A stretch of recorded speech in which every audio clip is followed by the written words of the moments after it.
everybody? It's your boy Jonathan D'Angelo, aka Johnny D, and you are tuned into another Blerd View session. And today, tonight, tomorrow, this afternoon, this evening, yesterday, 2 weeks from now, whenever you are listening to this, we are in the midst of Women's History Month, and we are interviewing the women of the Blerd View. We start off with Nadria Tucker, a CW writer and producer. And we're going to introduce you guys to our women, the women that move, the women that push, the women that empower, the women that make sure that I do what I'm supposed to do for the Blerd View. It's my name on it, but trust me, it ain't all me, you know. So two of the four women that are with us in the Blerd View today, I have Nekoyasha09, my co-host, dear friend, and I have the COO of the Blerd View, the boss lady herself, and founder and creator of Mermaid Moonchild, Mermaid Moonchild. So let's get into it, ladies. So first things first, everybody's seen you guys everywhere or heard you guys everywhere. If they're listening, if you're not, I don't know why you're not. That's crazy. But Mermaid Moonchild, let's start with you. You know, what got you into the metaphysical? Break that down, because you're a tarot reader. You know, you're about the metaphysical and the spiritual, and there's an outlet for that in the nerd community, in the Black nerd community. You know, it's not all white Jesus. So talk to us. What got you into that? So first things first, I don't subscribe to white Jesus, but I do, you know, he does his thing where it's necessary. So I've always been into what I would consider the supernatural, the esoteric. Now that I'm a big girl, the word metaphysical is a thing, but I think it probably, and this is gonna sound crazy, it was Disney, man. When the Little Mermaid, everything mermaid related has always drawn me in. So Right. once I found out that, you know, mermaids were a thing, I dove headfirst into any and everything related to mermaids, which leads you to fairies, which leads you to all creatures of magical origin. And ultimately, you tend to get pulled into things like astrology, and astrology can lead to tarot, which can lead to everything else metaphysical that can't get out of the way. So I'm going to blame the origins of Mermaid Moonchild first on the Disney princess known as Ariel herself. I'm not really, you know, riding with her today. I'm more of an Ursula fan today. But listen, Ursula is that bitch. Okay. Look, little did we know, she really was just out here trying to get it how she lived. But show some titties, get some dick. That's what, yes, the mantra of Little Mermaid. Clearly the mantra of Mermaid Moonchild. Anyway, but I think what really pushed it forward was call it maybe 3 years ago. Me and all my friends seem to have went through what you would call an ascension process at the exact same time. And where we all are talented in very specific areas of the metaphysical, seeing everybody's gifts come online in different areas, and they be very genuine, true gifts, just pushed forward the desire to know more, to learn more, to join more communities and get as much knowledge for myself and for others who, you know, are just looking for the base level information. Because like you said, a lot of people think metaphysical things, you have to be real, like you have to be super spacey, or that it doesn't really apply to Black people just because of how most of us are raised. So I just wanted to make sure that I could be a source of information for your everyday Black girl who might want to cast a spell or something. Right. Yeah. So Nekoyasha, Yes. you never been on the Blerd View until you were in a co-host position, but what? No, we did that one episode with the other ladies before, remember? We did, but you were a co-host, see, it don't count. No, I wasn't. No, I wasn't a ho-host. Oh no, you weren't. You were on there with me with the For Sisters Only panel. That's right. Way back in Uh-huh. season 1. That's right. See, And you I'm can't just so even used to you being a co-host telling me what to do. I forgot. can't even remember your own stuff. Listen, that was a long time ago in a galaxy far, far. That That was was like back when. only okay. Never mind. 2020 was a really Right. long year. That was Never mind. back when 2020 we had came and just like that was Time back was when we had fake. convention. Don't do me like that. That was a world Yeah. far Okay. away. But no, so Yeah, you never have been on the mind, Blerd yeah. View for the For Sisters Only panel. But I never legitimately interviewed you. So what? No, because I kept bugging you for it though. I know, but you got a co-host spot, so it's like I just was like, you know This what? is before the co-host. Oh my, Sir. listen, okay, Listen. we're here now. All right, you see how they bully me, y'all? You see how they and bully look, wow, that's crazy. Y'all came out, I didn't even say nothing. Now it's on. me? Yeah. You know, so what got you into being a Blerd? Because you are one of the more well-known cosplayers in the community, especially for your Fate and your fairy tale cosplays. And your Lolita fashion, well, I don't want to call it a line, but your It was Lolita just, fashion it modeling, was, yeah. goth. So what got you in all that? How did you know specifically that you were a black goth? That's the one, because everybody has a quote unquote phase, right? But Yeah. this is your lifestyle. So what's up with that? It was just one of those, everybody in the family, like, loved hip hop, loved R&B. I did too, but for some reason I was just like, metal, rock, orchestra music. And everybody's just looking at me like, okay, that's still good music, but we can deal with the orchestra because that's normal, but they're like really metal. And I'm just like, yeah, metal.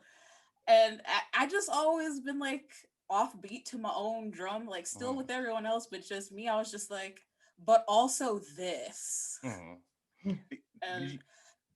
And I like to read a lot of books, and my parents loved that I read books, and I was always into reading horror books to my dad's dismay, but my mom's pleasure. But it just happened. Just pieces lined up.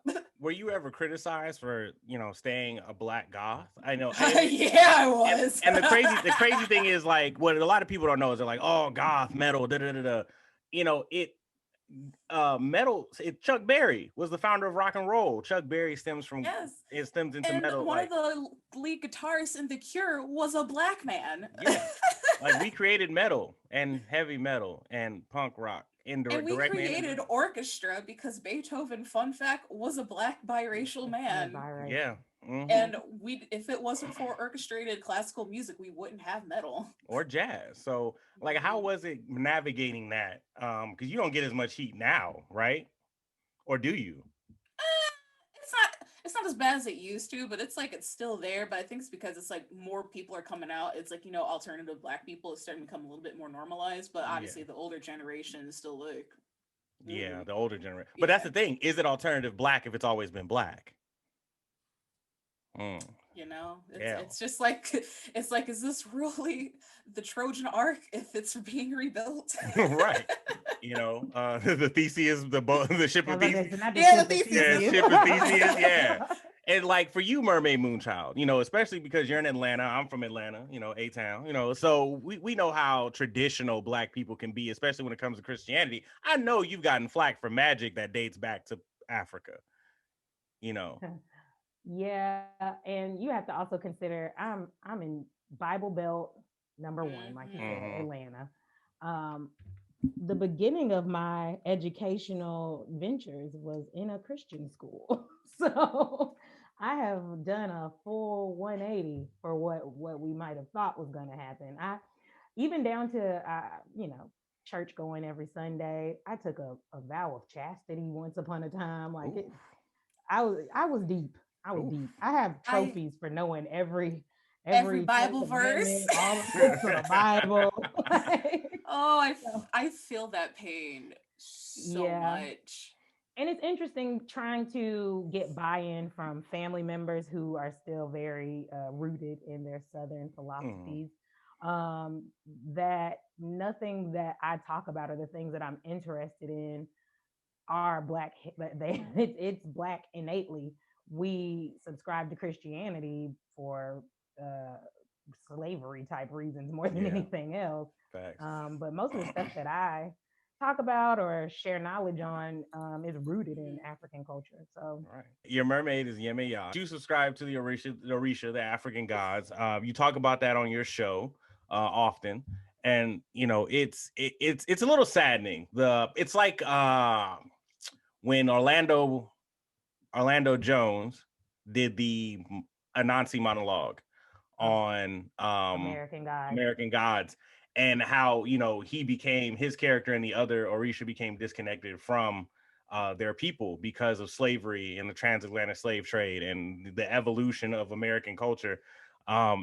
It's saddened that Black people are they're so enrooted in a lot of the slave tactics still, that we haven't went back to our original roots at all. But I think this generation is starting to awaken more, like what you said, Danny, with alternative blacks, and definitely Mermaid Moonchild with the Orisha. And but how hard was it for you guys to break away from Black religious norms in order to be yourselves? Oh man, let me tell you.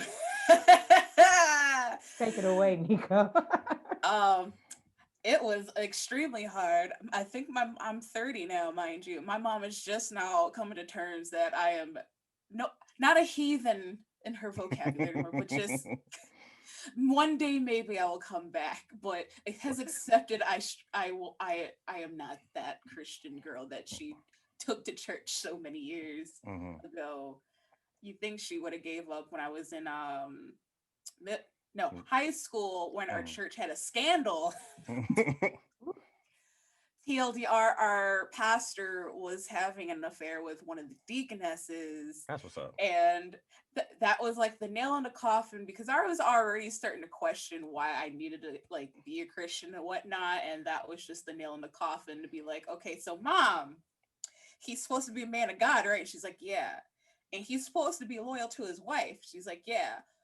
So why are y'all still letting him preach, even though he's clearly having an affair with his wife that even made the local news headlines? Jesus, not the local. Made the local news. And she couldn't come back to that.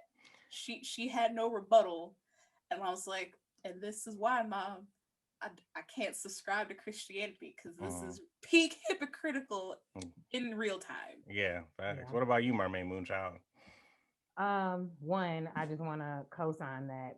I can't think of any church I've been a part of that is not involved in some sort of unsavory scandal. Yes. And I'm in Atlanta, so you can imagine one of those unsavory scandals that made quite a bit of news. We've all been in New Birth at least once, yes.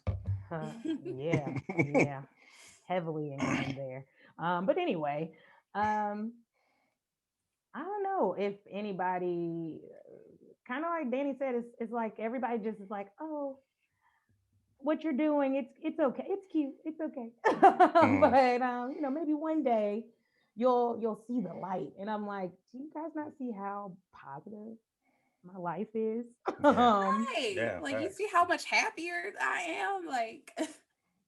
And no one ever said that, you know, God, Jesus, these people are not awesome. Just not the one and only. Right. But again, that's another topic for another day. Yeah. So as a mom, Mermaid Moonchild, what advice would both of you guys give to Black women coming up of age, and to parents even, as to how to, you know, rear their children, you know, especially in the new age, in this new day and age, the dawn of Aquarius, as it were? I almost sang that Aquarius lyric real Don't quick. You better not. I'm not. No, I just like to tell, because of my one coworker whose daughter is, I think, 13 now. She's in the anime, and my coworker literally told me, she's like, my daughter reminds me of you a lot. She's like, in the anime, she's likes to draw, and she's like, what advice do you have? And I told her, it's like, if it's healthy, if it's safe and productive, just nurture it. Like, if she wants to watch anime, see if there's something she wants to watch with you. If she, like, buy her art supplies, take her to bookstores or stuff or conventions. Like, it's safe and healthy. Just keep going with it because it's not doing her any harm. And I was like, as long as it's not affecting her schoolwork, it's good. Right. What about you, Mermaid Moonchild? A lot of the same. I think and not just for like black women, but black children, period. I uh, let my children be as authentically themselves as they can, and I try to get on the bandwagon where I fit in. So anime is huge in my house. I may very well be the least anime person in the household. My kids watch anime together. They wrote me in every now and again. Um, I can't get into anime because the storylines are very like all the storylines are very similar, and I don't Yeah. that is not my cup of television choice. Not that I No, don't actually totally. like No, some that's totally animes, fair. um, but kind of like Danny said, I buy sketchbooks, I buy art supplies. We go to the library. Well, we used to go to the libraries. Now we do digital reading, but just try to provide them with access to things that will allow them to explore whomever and whatever they want to explore. So, as you know, where I'm sitting at right now is affectionately termed the Mermaid Cave at my house.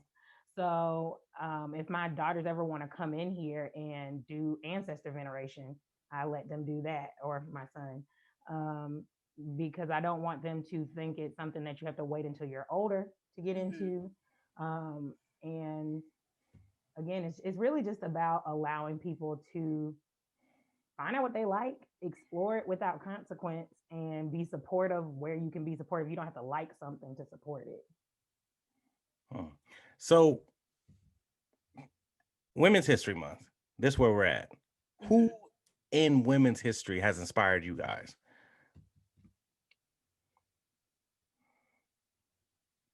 That's a good one. If I think about recent women's history, it's probably Viola Davis. Yeah. Let me tell you why. Viola Davis really, she's been doing her thing for a very long time. She's received a lot of backlash for not being, what is traditional beauty standards of an actress. Yeah. And she persevered through all of that to become one of the first Black actors, period, to hit that three-peat. What is it? An Emmy, Grammy, the Tony. EGOT. The EGOT. Yeah. So, and she continues to push and motivate people in her circle to do better, to do more.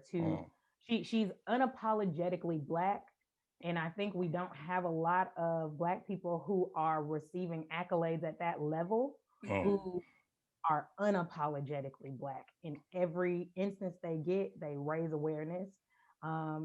So she inspires me to, one, just keep doing what I'm doing regardless of what anybody has to say about it. And when you get that shine, not to shy away from continuing to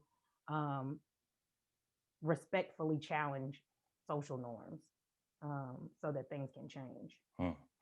So is it the same for you, Danny, or do you have somebody else in mind?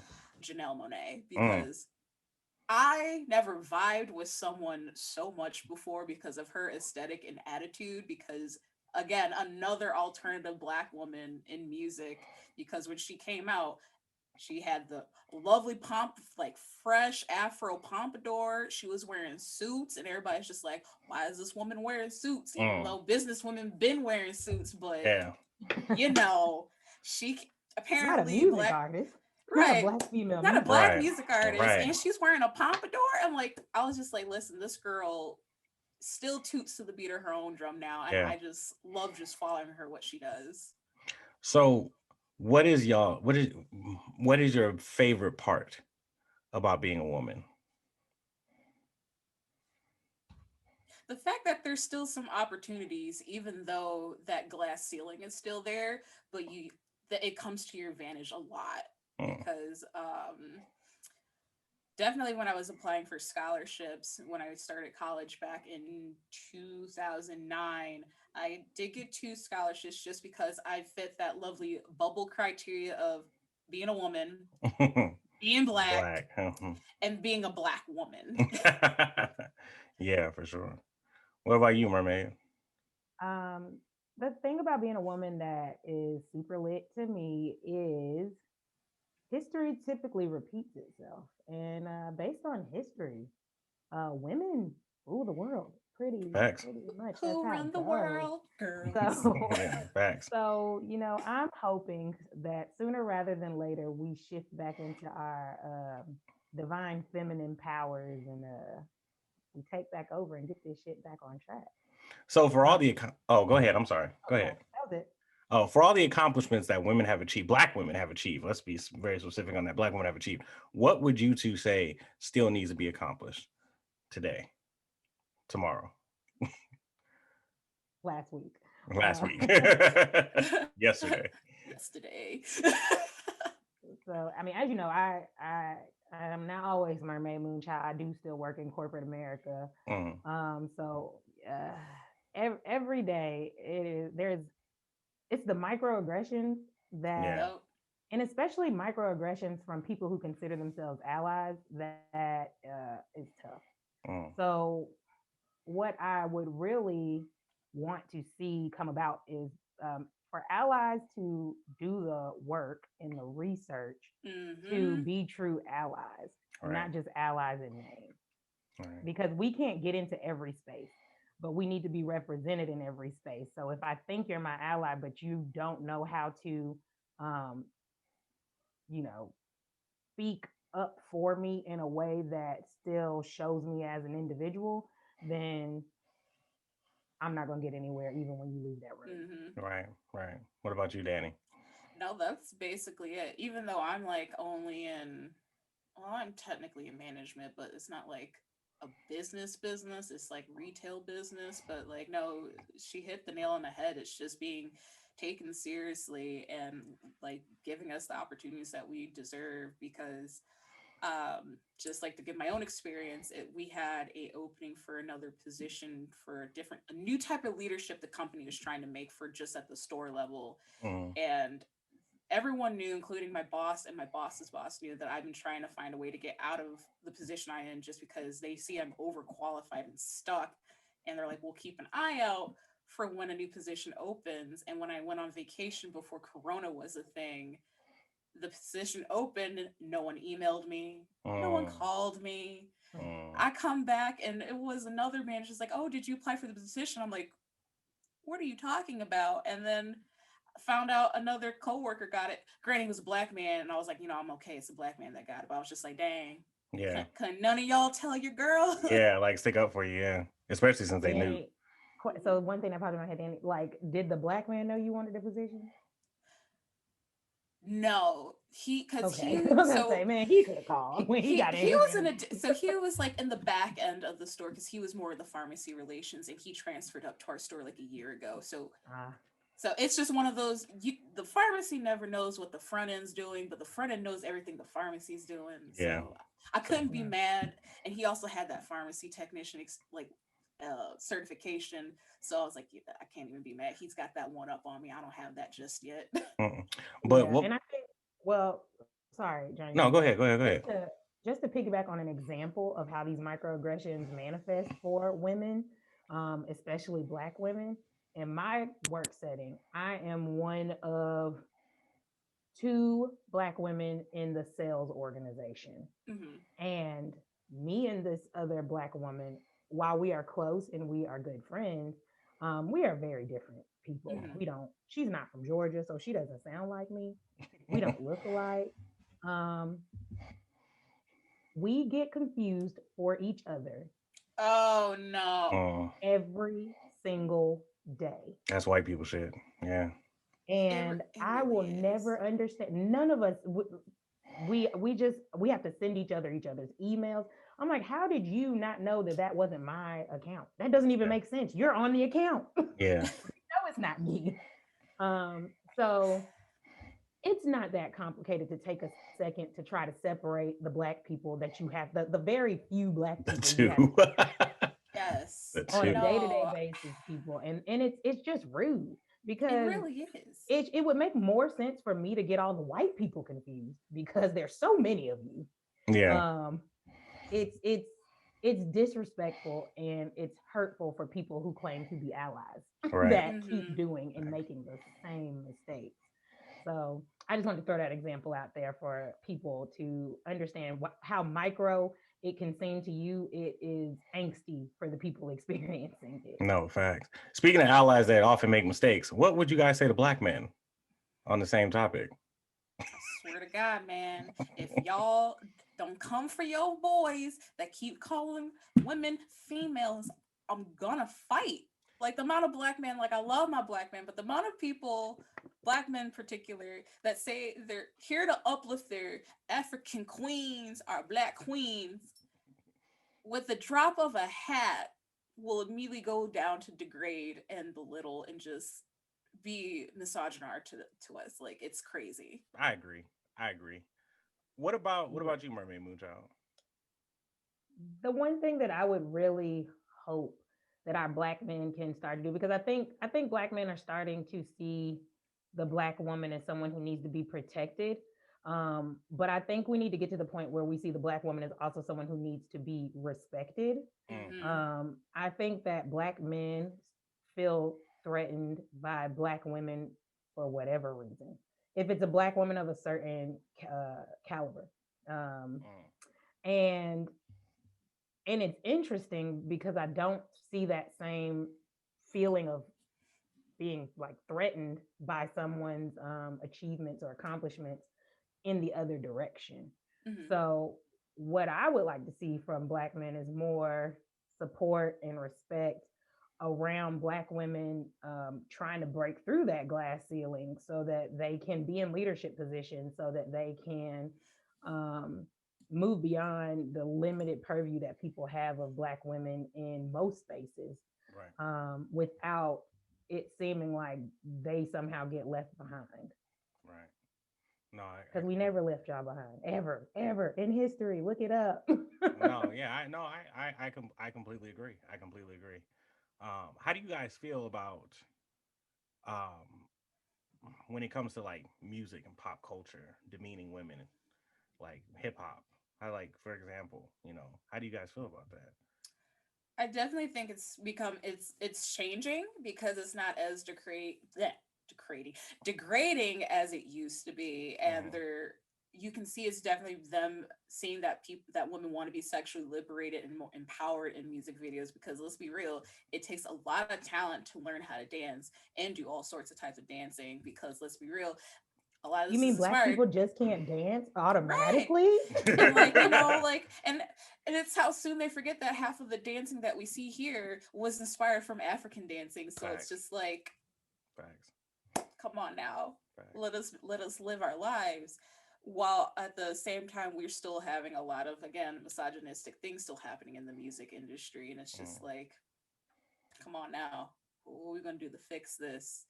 Which is why I enjoyed that a lot of women are taking that into their own hands when they're doing like their own music. And I like, let's look at WAP. Like that was peak female empowerment, because if this was the other way around, people wouldn't have had the wouldn't have adverse said nothing. reaction if it was a man singing these lyrics. Right. But because it's two women who are okay with their sexuality and what they do, everyone and their mama had a big issue with it, when it's like Hmm. it shouldn't have been an issue. And Mermaid Moonchild, you're a huge Cardi B fan, and a Cardi B fan. Uh, how do you feel about the evolution of women and their sexual and lyrical expression? And I know like it because in a matter of 90 years, 100 years, women went from shut up and sit down, be quiet, slap you around to WAP, you know? So, like, and that's an amazing amount of time for an achievement, given the It really societal space is that we're when in. you think Yeah. about it. Uh, 100 years ain't that long. no. We So, still trying to get some regular stuff passed from 100 years ago, yeah. but So how do you feel about, liberation of women in those spaces? so like you said, I'm a huge Cardi B fan, huge Megan Thee Stallion fan. So um I am always going to be here for women feeling empowered enough to sing about their own shit and the things they do. Mm-hmm. Without consequence. Even, we did the Jasmine Sullivan Hotels review, just another layer of Mm-hmm. women doing and saying the same things that men have been saying and doing for years, but doing and saying it proudly. Um, I think that women's voices being more um, heard now than they've been in the past still hasn't exactly changed the fact that the music industry is still male dominated. The music Mm-hmm. industry is still misogynistic kind of at its core. um, but I think that with more women coming out and speaking out and saying what they want to say and being sexually free and liberated enough to talk about what they do, what they don't like, what they do like, and how they're going to Mm-hmm. do it, it takes away that power for men to tell them how they should be treated and how they're going to get this, that, and the third. Mm-hmm. So it kind of forces the music to shift from the male perspective, because you can say all that stuff, but Cardi or Megan's gonna drop a song to let you know how none of it worked anyway. So Right. you might as well move Facts. on. Facts. Um, Do you guys feel as a woman you have to continuously compete with your black male counterparts in the same space? Always. Yeah. Always. I feel like that's just going to be a thing forever until the universe and society and the world as a whole realizes we can be equal. Yeah. But as long as not in the my crabs in a lifetime. barrel thing exists. Yep. Black people haven't quite gotten to the space as other minorities have, and seeing their minority group as needing to be uplifted. Mm-hmm. Yeah, I So agree. unfortunately, and I'm not going to say all black people, but majority, and that's just what it is. Majority of black people still have that mindset of I've got to win, not we've got to win. Yeah. So Mm. it leads to competition in spaces where there shouldn't be competition. No, I absolutely agree Teamwork there. makes the No, I dream work, agree. people. They say black men are the white men of the black community. They are. I don't disagree. I really don't. I can't possibly disagree. Um, so as far as let's talk for a second. So we have a goth and a witch. Okay. So do you guys feel accepted in your own social group spaces? I know when you Like the see people witch, we hang out with, I mean, just in like, yes, or because if we go, or if like I go into like a goth club, you mean like in environments, in in your in your in your what are we gonna say? What are we gonna call it? subculture. Subculture setting. Because when you see witches, you think Charmed from the '90s, you think The Craft, Blair Witch Project. When you see goth, you know what I'm saying? You think that little white girl on the token goth girl on the TV show, like that meows at everybody, or in anime too. You know what I mean? When you see witches in Not the cartoons, yeah. when Just you the see meowing for when you me. see witches in cartoons, they're normally white, like only white people have ever had magic, only white girls have ever been goth, so how do you guys feel in your own subcultural settings as black women? locally, I definitely feel accepted. Definitely locally, just because the people there, we all know we're those misfits, the outcasts, Mm-hmm. and it's surprisingly diverse in the Cleveland scene, which is really interesting. That's Um, good. but online, it Mm. could be better. It's definitely, I do see the shift because a lot of goth like artists that do like web comics or just artists and just in any type of media, I notice, and they're starting to stand up and become more vocal, like, hey, there are black goths, there are Native American goths, there are people of color goths, like, we're not going to tolerate this racism here.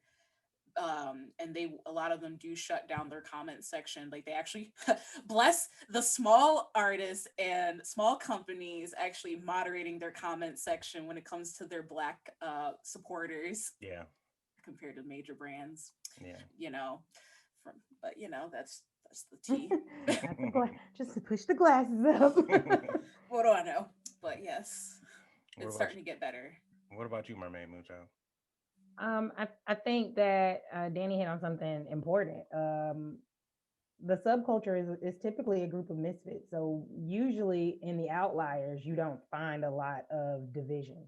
Right. So One thing I think I am realizing is that a lot of people are recognizing that in the metaphysical space, and even if we just parse it down and say people who are into magic stuff, that the source of magic usually lies within melanin. So I think that we get a bit more respect and appreciation in the subculture than we do in the broader community, because it's in our blood, it's in our DNA, it's in our history, everything about us. So when we speak, it's a little bit more appreciated than I think it is in some other spaces. Definitely.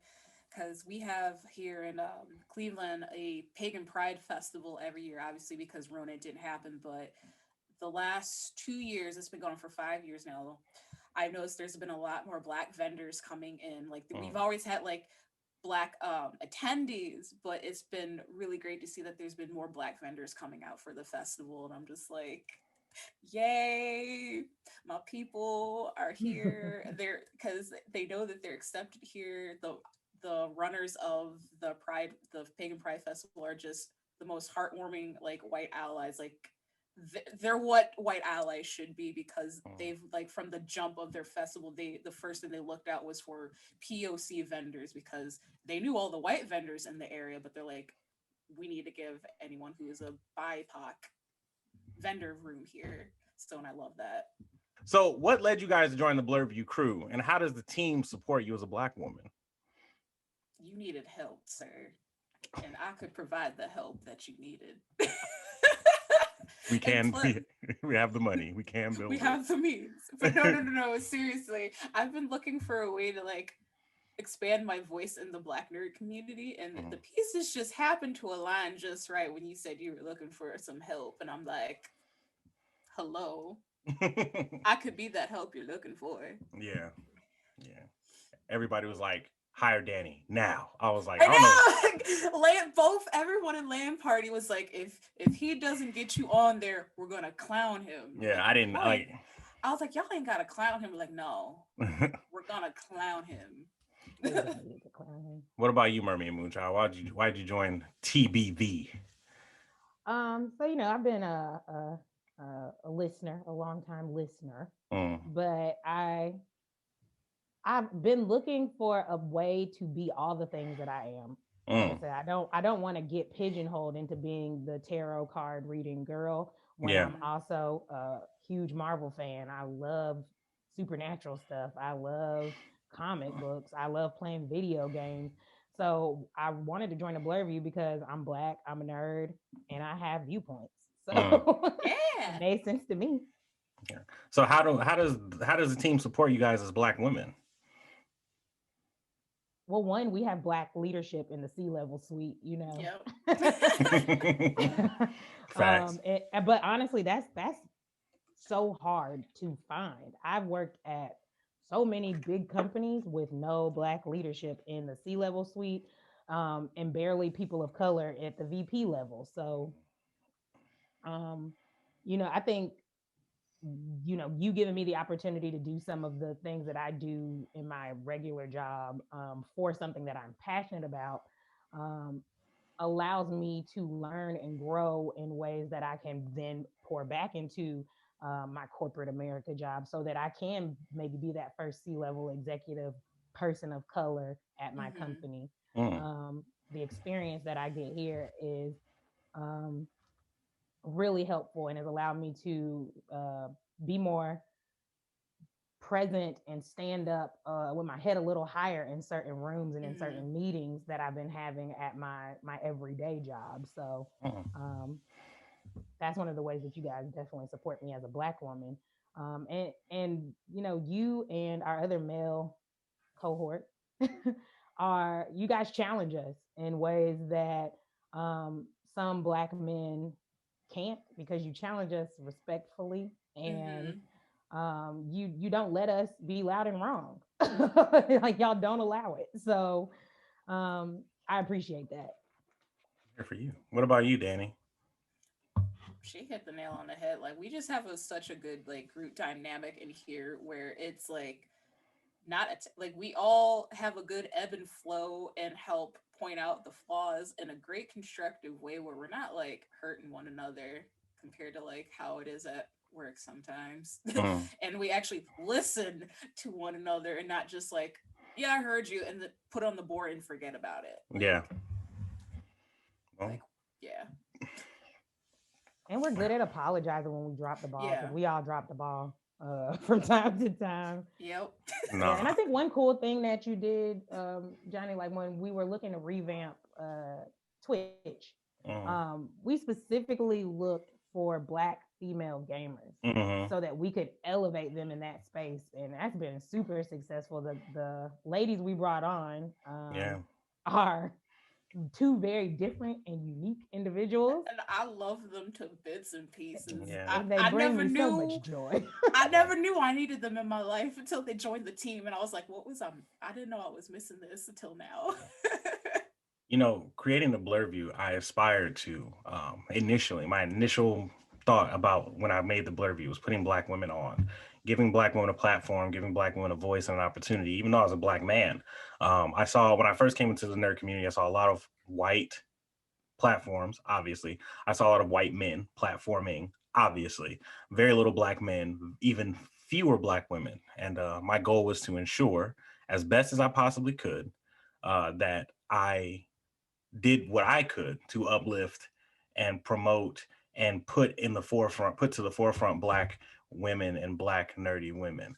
And I appreciate you guys being a part of that journey and, keeping me on track and ensuring that, the Blerd View sticks to that. The Blerd View has 2 men and 4 women. And for a reason, for a very good reason, because I believe that successful Black men have Black women by their side. I mean, people can argue it, but Obama, Denzel, Michael B. Jordan. Every successful Black man, there is a strong Black woman to support that help them. Facts, Stedman, because he's a strong Black man, because he living it up for us, for the rest of us on Oprah's dime. I appreciate that. But I like what you said. You said beside them. A lot of people say behind them. No, they have Black women behind them. So that was a good point. That's another thing I think the Blerd View does really well. Everybody has a voice, and it's an equal voice. Yeah. Sometimes your voice is louder because you just loud. Touche. But when you take into account everyone's opinions and thoughts before making an executive decision, which is your right because you are the founder of the Blerd. but we do get a chance to speak up, so that's lit. I appreciate you guys every day, and thank you. All right, take our payment in lunch. Oh, I see that. Don't let Ashley hear that. Right. Lunch. Oh man, inside joke. Lunch again. Inside joke for those who don't know. Yeah, right. No, but no, yeah, I really appreciate you guys. All right, so next question. I think it's gonna be one of the last questions. But as a woman, how have you seen progress in the Blerd community, and where do you hope to see change within the community for women in general, or Black women? Specify. Let me shout out to our friends at Black Girls Anime. Eunice, Bree, gang. Eunice, Bree, Shaniqua. They really created a beautiful space for Black women and Black femmes that I never thought I would see balloon in, I think, 3 years they've been doing? Maybe 3-4 years? 3. Like, it's a space I've always wanted in my life, like just be around Black women, Black femmes, and be nerdy together, and it's beautiful. What about you, Mermaid Moonchild? So the Blerd community, as you guys know, is an interesting community for me, because I think sometimes astrology nerds don't get to be included in the Blerd community because it's not typical. So I'm still peeking my head in the door to really understand the community before I can make a true assessment. Oh, come to so BGA, if I had to then. think on they have a whole astrological Discord in the like a whole little subsection in their Discord to astrology. Well, That link drops tap when me they in. redo the Tap page. me I in. will. Yes. So all I can speak on is just not so much what have I seen progress, because I don't know. I'm not speaking on something I don't know about. But what I would like to see change is for people to realize that nerd doesn't just limit itself within anime and comic books and superhero genre. Nerd spans so many other aspects of being, and just open the doors for people who don't necessarily fit into those more niche characteristics of nerd. Right. And even the sources of some of those anime and cartoons link back to magic and metaphysics. Black Clover. Yeah, I have to plug Black Clover Yu-Gi-Oh. because Yu-Gi-Oh. yes, Yu-Gi-Oh, literally, yeah. Those two pull so much from actual magical lore and history. Yeah. It's not even funny. Like, especially Black Clover, because they have like the whole Kabbalah tree in the show, and nobody even like I don't even know if people realize it, because I'm just like, yo, this is literally from Kabbalah. Like what's happening in the arc right now for like the seven magics and the root. I'm just like, yo, yeah. This author don't give research. me an anime I need to go watch. Black Clover, it's all right. Black Clover, it's fun. It's fun. Like fun fact with Yu-Gi-Oh cards actually print actual historical figures and events on their cards, but they just name them in a way that looks attractive for a children's card game. But there are cards based on Trismegistus. There are cards based on the Orisha. There are cards based on the Fae. A lot of people don't realize that, because the joke is that Yu-Gi-Oh players don't read cards. Magic the Gathering is the same. So it's like, we pull from, it's good to know the history that you come from, because they're gonna pull it. They're gonna pull it to fuel they're gonna pull it to fuel their sources. So, it's good to know. And it is a shame that astrology and magic don't get as much mainstream, but I think it's because Black Christianity was like, no, from way back in the day. Jump. So we're slowly as a people, we're slowly pulling away from Christianity and pulling into ourselves. And I think, over time, Mermaid Moonchild, people will see and have seen Mermaid Moonchild and want to, follow in what she's doing and get more information. And it's good to know that you're an inspiration to Black women who are trying to find their way in that space. And you as well, Nico, for, motivating cosplayers on a regular basis to, really push the envelope. They can be nerd, they can be goth. It's okay. You know what I mean? Like, they don't have to pick and choose. They don't have to, discriminate and segregate. They can be who they are. And that's very important. So, ladies, any final thoughts before we wrap this up? Support your Black alternative people. We here, y'all. We ain't doing no harm. It ain't white people stuff. It's not white people stuff. Should be on a t-shirt. Yeah. Like I said, just keep your mind open to all the things you can do as Black women, as Black people. Get into your history, learn about yourself, and figure out that the reason some of these things you are trying to manifest for yourself are taking so long is because you haven't actually tapped into your true sources. And another layer of Mermaid Moonchild, because we talked a lot about magic and metaphysical. I actually got my start in the supernatural and horror, so I'm going to very shamelessly plug the book that I wrote called Hidden: The Memory Thief. Available on Amazon. I'm gonna have to check that out. Part 1 of a 3-part series, guys. I like reading this kind of stuff. Facts. So, all right, everybody, we're gonna wrap it up. It's your boy Jonathan D'Angelo, aka Johnny D, Mermaid Moonchild, Nekoyasha09. It's been an honor and a privilege and a pleasure to have you guys on the show, to be working with you guys. You guys are some of the most important women in my life, and I will always appreciate you guys for being in it. It means so much to me every day. You guys have no idea. The Blerd View would be highly disorganized without you, as would I. You're right. Ain't no lies detected. But no, yeah, I love and appreciate both of you guys so much.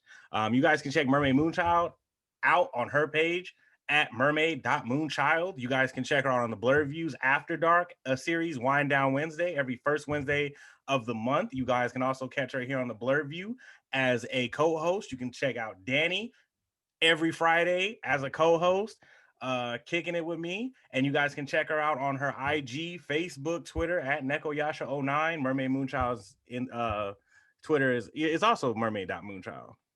My Twitter is mermaid.moon444 because Mermaid Moonchild wouldn't fit. Oh, okay. Mermaid.moon444. So that's where you guys can check them out. Yeah. So, yeah. But stay tuned. Tune in. You guys like and subscribe. And we are out of here. Peace.